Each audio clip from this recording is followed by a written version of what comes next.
Hello friends, मैं एक बार फिर से उपस्थित हूँ कहानी सफ़र इश्क का अगला भाग लेकर। इसके पहले भी 7 भाग अपलोड हो चुके हैं। अगर आपने नहीं देखा तो प्लीज़ एक बार मेरे चैनल पर जाकर अवश्य देखें। दोनों कार में बैठे और कार स्टार्ट होने लगी। तभी सत्येंद्र बाबू और पार्थ ने बाय करने के लिए हाथ उठाया कि पिया एक बार फिर कार का डोर खोलकर भाग कर बाहर आई और पापा के गले लगकर रोने लगी। पापा सत्येंद्र बाबू ने भी पिया को अपने सीने से लगा लिया और वो भी रोने लगे।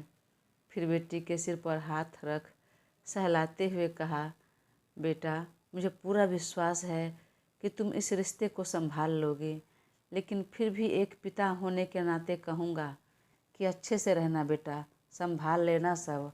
और एक बात कहूँ, बहुत भले लोग हैं, भले घर में जा रही है और वह नील भी बड़ा भला है। अभी नाराज़ है जिया की हरकतों की वजह से, पर मुझे पूरा उम्मीद है जब वह सच्चाई को स्वीकार कर लेंगे फिर सब ठीक हो जाएगा। एक बात और बेटा, यह रिश्ता पहले तुम्हारे लिए ही आया था। हमने तुम्हारे लिए ही नील से बात चलाई थी, पर जिया से होने लगी क्योंकि दोनों एक दूसरे को पसंद करते थे। इसलिए मैंने उस दिन तुमसे झूठ कह दिया, पर देखो ऐन वक्त पर उसने क्या कदम उठा लिया। मुझे तो लगता है भगवान भी यही चाहते हैं, उनकी भी यही मर्जी थी। पिया ने बस हाँ में सिर हिलाया। वह अभी भी रो रही थी। वहीं कार में बैठा नील आंखें छोटी कर देख रहा था और नाराज़गी होने के बावजूद भी मन में एक सवाल आ गया, क्या यह वाकई इनोसेंट है? इसकी कोई गलती नहीं इसमें? इसके रोने से तो लग रहा है, पर क्या पता नौटंकी कर रही हो, क्योंकि पापा इसके लिए रिश्ता लेकर आए थे और कहीं ना कहीं हर रस्म में हमारा आमना सामना हो गया। खैर, जो होना था वह तो हो गया। वह अपना सिर को झटका और सोच से बाहर आया और सिर घुमाकर दूसरी तरफ देखने लगा। तभी सत्येंद्र जी पिया को लेकर आए और कार में बिठा दिया। वह कार में नील के बाजू में बैठ गई तो सत्येंद्र बाबू ने कुछ नहीं कहा, बस पिया के सिर पर हाथ रखकर आशीर्वाद दिया और नील के आगे हाथ जोड़ लिया। तो नील ने तुरंत सत्येंद्र बाबू का हाथ पकड़ लिया। प्लीज़ अंकल, हाथ मत जोड़िए, आप बड़े हैं, आशीर्वाद दीजिए और हो सके तो मेरी बदतमीजी के लिए मुझे माफ़ कर दीजिएगा। सत्येंद्र बाबू ने उसके सिर पर हाथ रख दिया। मुंह तो नहीं खुला, पर आंखों ही आंखों में जता दिया कि मेरी बेटी का ध्यान रखना, इसमें उसकी कोई गलती नहीं। पर नील ने कुछ जवाब नहीं दिया और अगले ही पल कार स्टार्ट हो गई और कुछ ही पलों में आंखों से ओझल भी हो गई। वहीं खड़े पापा और भाई हाथ हिलाकर देखते रह गए। अगले ही पल जयपुर के सड़कों पर नील की कार फुल स्पीड में भागने लगी। गुमसुम बैठी पिया को लगा मानो सब कुछ छूट रहा हो पीछे। अपना वह घर आंगन जहाँ वह पली बढ़ी थी, वह सारे रिश्ते नाते, भाई बहन, दादी का साथ, सब कुछ। उसे लगा मानो आज नाता टूट रहा हो और यह सोचकर ही मन अजीब सा हो गया और कंट्रोल करने के बावजूद भी आंखों में आंसू आ गए। नील ने उसे देखा और नज़रअंदाज करने लगा, पर रहा नहीं गया और अपने पॉकेट से रुमाल निकालकर उसकी तरफ बढ़ाने लगा। लेकिन तब तक पिया अपना आंसू पोंछ चुकी थी। उसने वापस रुमाल को पॉकेट में रख लिया और एक बार तिरछी नज़र से उसे देखकर वापस दूसरी तरफ देखने लगा। वहीं पिया मन को मजबूत करने लगी इस सच को स्वीकार करने के लिए और इस रिश्ते को निभाने के लिए। और यह सब सोचते हुए मन में एक बेचैनी का एहसास हुआ। कार में एसी ऑन होने के बावजूद भी तन मन में उष्ण का एहसास हुआ। उसने कार की कांच नीचे कर दी और बाहर से ठंडी हवा का झोंका अंदर आने लगा। और जब वह उसके चेहरे से टकराया तो उसे कुछ राहत महसूस हुई। मूड हल्का लगा। नील सब देख रहा था पर कुछ बोला नहीं। उसने बस मोबाइल निकालकर बिजी हो गया। लेकिन तभी उसे जिया की फ़ोटो पर नज़र चली गई और फ़ोन रखकर वह कार के दूसरी तरफ देखने लगा। सुबह का समय था। सूरज देव भी उग चुके थे और सुबह की धूप की खिली हुई किरणें कार की खिड़की से अंदर आ रही थी, जो पिया के चेहरे से टकरा रही थी। ठंडी हवा के झोंके में सुबह की हल्की धूप बेहद सुकून दे रहा था।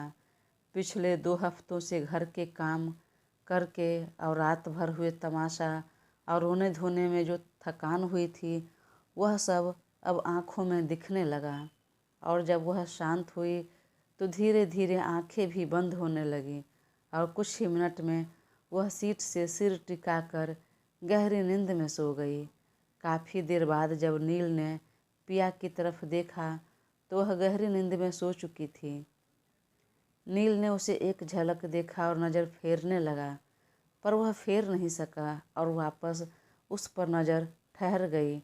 वह उसे एकटक देखने लगा। आंखें बंद कर वो गहरी नींद में सो रही थी।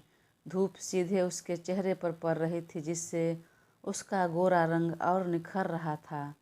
सर पर पल्लू बार बार आगे पीछे होने से उसके बाल थोड़े बिगड़ गए थे, पर उस पर से आ रही बाहर से हवा का झोंका, जिससे बालों की कुछ लटें उसके चेहरे से टकरा रही थी, उसके चेहरे पर आ रही थी।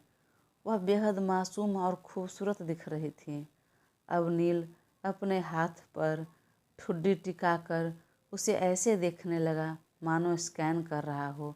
लाल रंग की बनारसी सिल्क साड़ी, मैचिंग कुंदन जराऊ गहने, मेकअप, उस पर सिंदूर से भरा मांग वाकई इतनी प्यारी लग रही थी मानो कोई अप्सरा भी उसके सामने शर्मा जाए।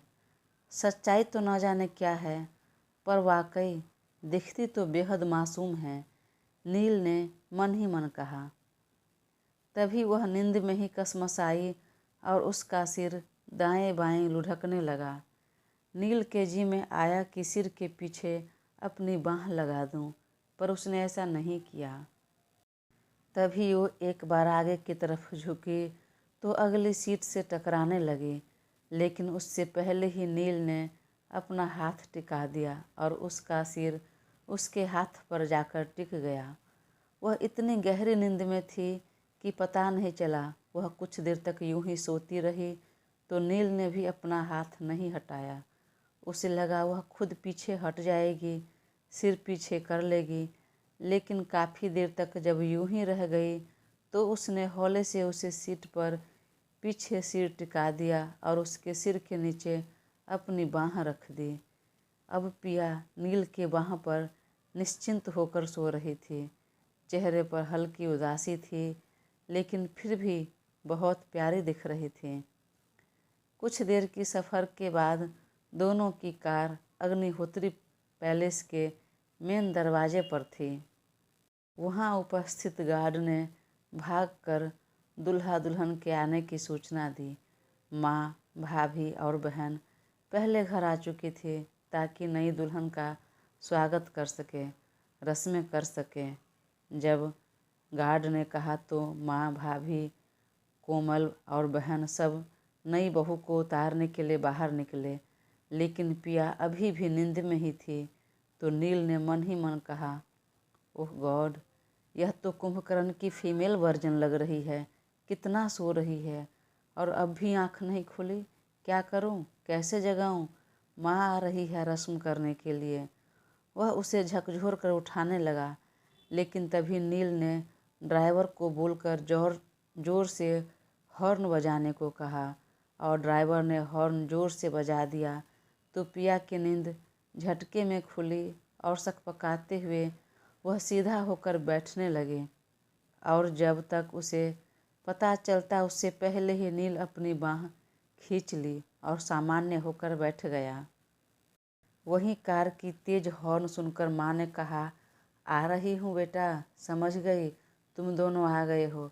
कितना हॉर्न बजा रहे हो। बोलकर वह सब पास आई तो नील ने कहा, रहने दो माँ, जो होना था वह तो हो गया, अब यह सब करके कोई मतलब नहीं। नहीं बेटा, ऐसा नहीं बोलते।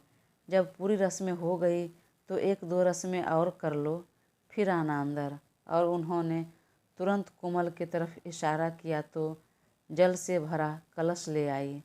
तब माँ ने कहा, तुम दोनों कार से निकलो। नील पहले निकला तो माँ ने कहा, बहू का हाथ पकड़ो। तब उसने पिया का हाथ पकड़ उसे भी बाहर निकाला। माँ ने कलश के जल से दोनों के पैर धोए, फिर वहाँ से लेकर घर के गेट तक रखे बांस की टोकरी, जो कि गुलाबी रंग से पेंट की हुई थी, उसमें पाँव रखते हुए गेट तक जाने के लिए कहा। पिया का हाथ थामे आगे आगे नील एक एक टोकरी में पैर रख रहा था और पिया उसी को फॉलो कर रही थी। और जब दोनों घर के अंदर आने लगे तो माँ ने पिया को वह कलश में भरे चावल को दाएं पैर के अंगूठे से गिराकर दोनों को अंदर आने को कहा। फिर अंदर थाली में भरे आलते में पैर डुबाते हुए पिया घर के अंदर आई। अब तो हो गया ना, बोलकर नील ने पिया का हाथ छोड़कर आगे आगे चलने लगा। तभी भाभी और बहन ने टोका तो वह पिया का हाथ थाम फिर से चलने लगा। आगे आगे वो पीछे पीछे पिया चलने लगी। वह गठबंधन वाला धोती उतारने लगा तो बहन ने कहा, रहने दो भाई, वह मैं खोलूँगी और दान दहेज के साथ। लेकिन हाँ, उससे पहले जाओ मंदिर में जाकर कुलदेवी के आशीर्वाद ले लो, फिर अपने कमरे में जाना और कुछ करना। और तब दोनों को कोमल ने कुलदेवी के मंदिर में ले गई और आशीर्वाद दिलाया। बस भाभी, हो गया, अब मैं जाऊँ? अरे जाऊँ जाऊँ, कहाँ जाना है? फिलहाल अपने कमरे में जाओ, पर दोनों साथ में। लेकिन नील ने भाभी की बातों को इग्नोर किया और उसका हाथ छोड़कर वह धोती लिए ही बेडरूम में चला गया तो पीछे से भाभी और यशिता भाग कर आई।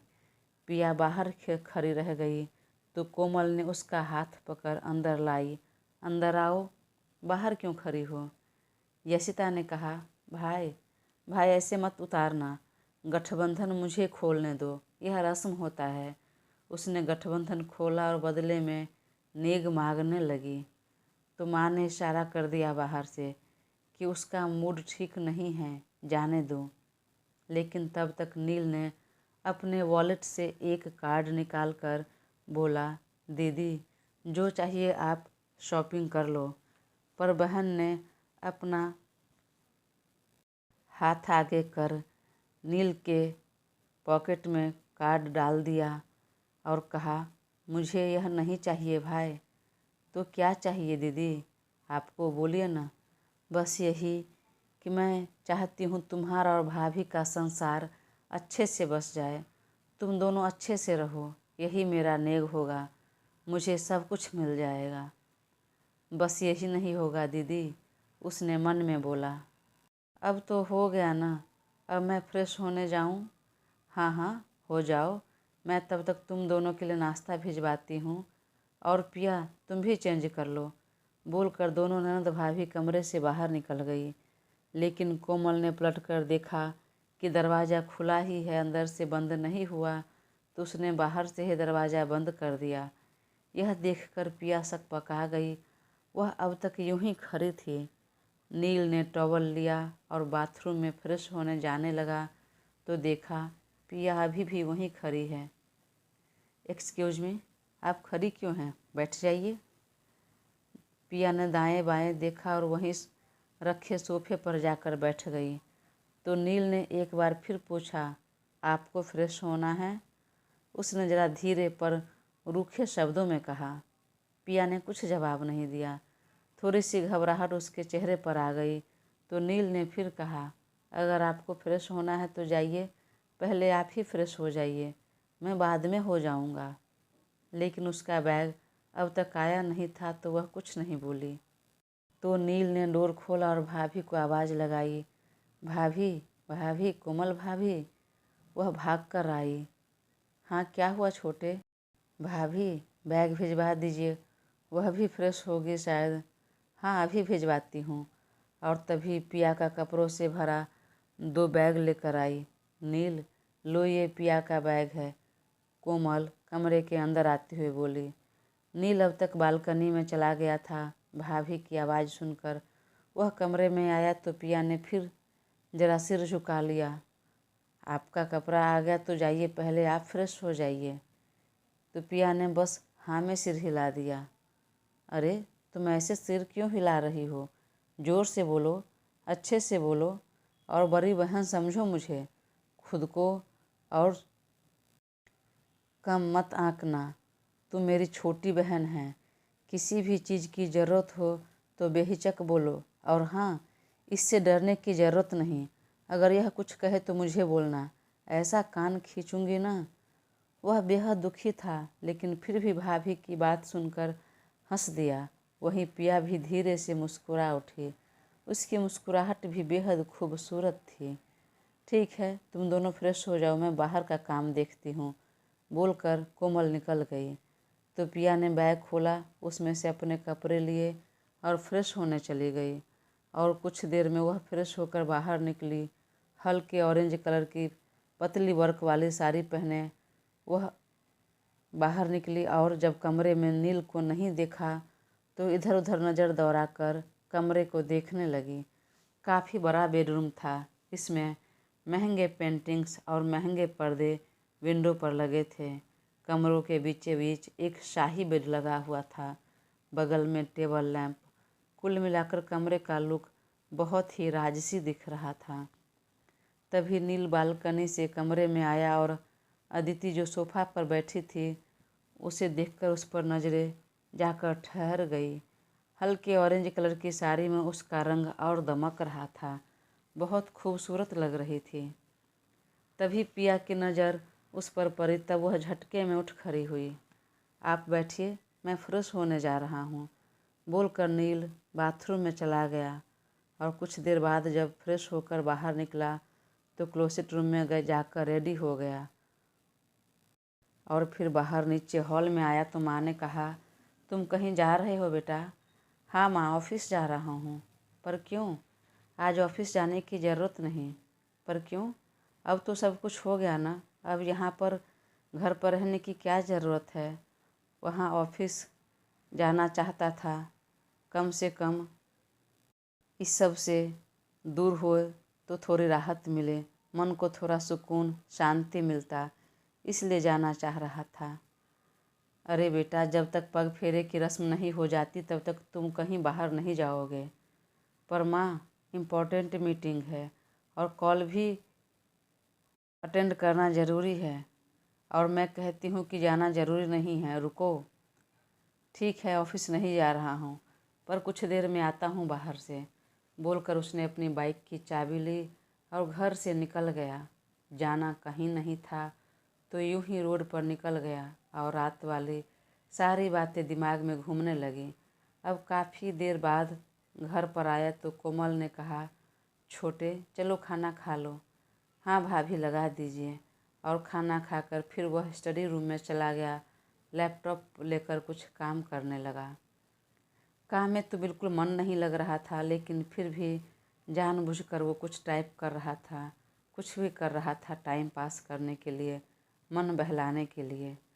डिनर के टाइम पर युवान ने उसे आवाज़ लगाई, तब वह डाइनिंग टेबल पर आया। पिया भी उसके बगल में ही बैठी थी, पर उसने ध्यान नहीं दिया और ना ही कुछ कहा। अंकित जी भी सब नोटिस कर रहे थे, पर फिलहाल वह अभी शांत थे। कुछ देर में सब अपने अपने कमरे में जाने लगे तो कोमल एक गिलास दूध लेकर कमरे में आई। भाभी, गिलास में क्या है? दूध है। किसके लिए? आपके लिए। पर मैं दूध नहीं पीता हूँ, आपको पता है ना। पर हाँ, यह केसर और बादाम वाला दूध है। आज की रात पीना कंपलसरी रहता है, तो पी लीजिए।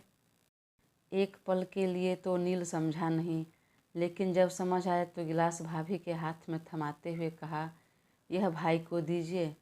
भाई को दूध पीना पसंद भी है और ज़्यादा ज़रूरत भी।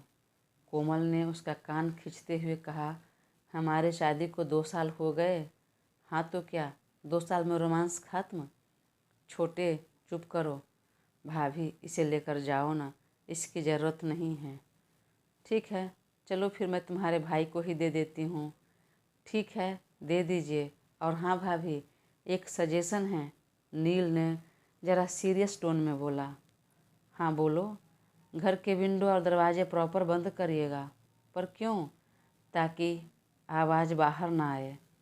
कोमल झटके में पीछे मुड़ी और बोली, बेशर्म कहीं के, रुको अभी बताती हूँ तुम्हें। तो नील ने हंसकर झटके में दरवाज़ा बंद कर लिया। तो काउच पर बैठी पिया जरा सकपका गई और झटके में उठ खड़ी हुई। थोड़ी सी घबराहट उसके चेहरे पर आ गई तो नील ने कहा, कोई परेशानी है? पर उसने कुछ नहीं बोला। तो नील आगे भी कुछ नहीं बोला और क्लोसेट रूम में गया और चेंज कर टी शर्ट और ट्राउज़र पहन कर आ गया। पिया अब तक वहीं खड़ी थी, गुमसुम उंगलियों को तोड़ मरोड़ रही थी। नील ने देखा तो कहा, आप सो जाइए आराम से।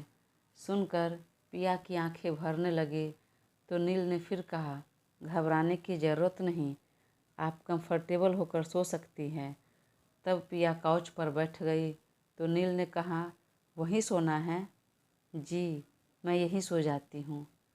तब नील ने एक तकिया और ब्लैंकेट काउच पर रख दिया और पिया उसी काउच पर कंबल ओढ़कर सो गई। सोई क्या, कंबल के नीचे धीरे धीरे आंसू बहा रही थी। नील ने एक पल के लिए उसे देखा और कमरे की लाइट बंद कर वह भी बेड पर आ गया। उसकी नज़र पिया पर ही थी और सब समझ रहा था कि वह दुखी है, रो रही है, पर चाहकर भी वह कुछ नहीं कर सकता था। फिर भी उसने कहा, अगर आपको किसी चीज़ की ज़रूरत हो तो बता सकती हैं। पिया ने सुना पर कुछ जवाब नहीं दिया। कुछ देर तक नील पीठ के बल लेटा रहा और छत को एक टक देखता रह गया। तभी मोबाइल पर कोई नोटिफिकेशन आया और मोबाइल ऑन करके उसने देखा तो उस पर मैसेज था, कॉन्ग्रेचुलेशन, पर शादी होने की नहीं, शादी टूटने की। दोस्तों, कहानी आगे जारी रहेगी। प्लीज़ अपना साथ बनाए रखें और चैनल को सब्सक्राइब कर मुझे ज़रूर सपोर्ट करें। Thank you.